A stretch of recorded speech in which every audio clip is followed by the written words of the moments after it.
Hi, this is Dan again from Clean Guru, and today I wanted to talk to you for just a minute about why unhappy customers are so valuable. Yeah, unhappy customers, right, we wish we didn't have them, but we wish they were always happy. But if you've been in the cleaning business any length of time, you dropped the ball here, you made a mistake there, something happened, and you have unhappy customers.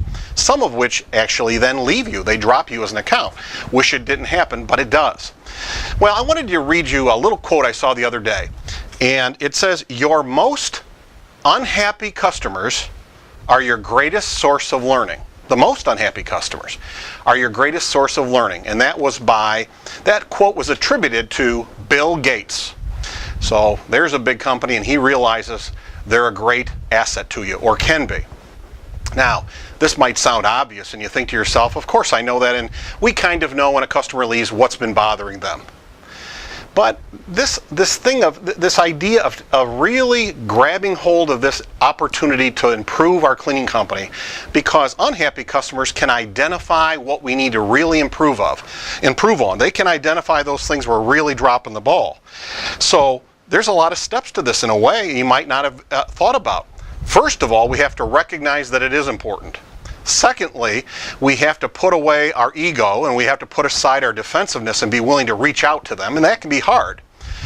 And then we want to make sure we don't just do it one time, right? We want to do it systematically. So there's another thing to think about. Don't do it once in a while. Do you have a way of always asking? Do you always ask when you have an unhappy customer or someone leaving? Number 4, do we have different ways to find out from them? Do we call them on the phone? Do we send them a survey?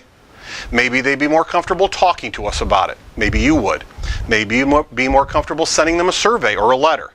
Whatever you do, at least maybe give them a way or ways of doing it, of letting you know, making it systematic, trying to stay not defensive. And then maybe what's the last thing? When you start getting these answers from them, we need to look them over, and we'll begin to say, hey, wait a minute. Look at how this one is repeating itself over and over again. Unhappy customers can help us to do that, to identify the common problems that we're having that are keeping us from growing because we're losing accounts.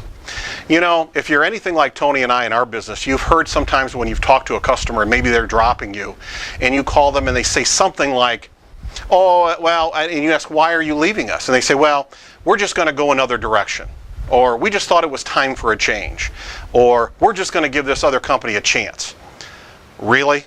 Really? Is that why they're leaving? There's probably an underlying reason that's maybe been brewing a long time, and we need to find out what that is. And having a systematic way of doing it can get that and be an advantage to your cleaning business. Make sense? Terrific. Have a great week. Until next time, remember that you can do this. You really can.